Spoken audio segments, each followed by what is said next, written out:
বিসমিল্লাহির রহমানির রহিম। বিনোদন পাবনা চ্যানেল, আমি মোহাম্মদ শরীফুল ইসলাম। দেখেন লেবুর রস বানায় সময় পাইতে এত তার হলগা কাস্টমার ভিড়, দাম জিজ্ঞেস করার কোনো টাইম নাই, এত ব্যস্ত।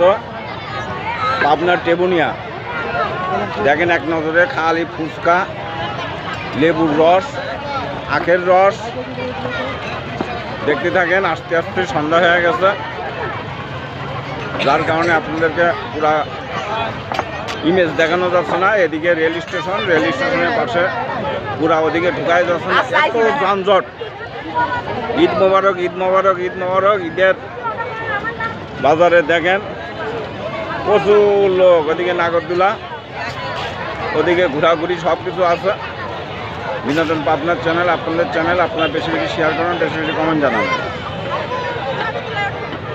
আজকে ঈদের দিনে টেবুনিয়া কৃষি খামার, খামারের তো খবরই নাই, ওখান তো যাইতেই পারতেছি না। যে ভিড়, আগে জানলে আসতাম না, অন্য দিন আসতাম। তবু আজকে ঈদের দিন বিদায়, আমি আমার ওয়াইফকে নিয়ে আসছে। লেবুর রস খাওয়াবো, আখের রস খাওয়াবো, খালি রসের রস খাওয়াবো। খুদা হাফেজ, বাংলাদেশ জিন্দাবাদ।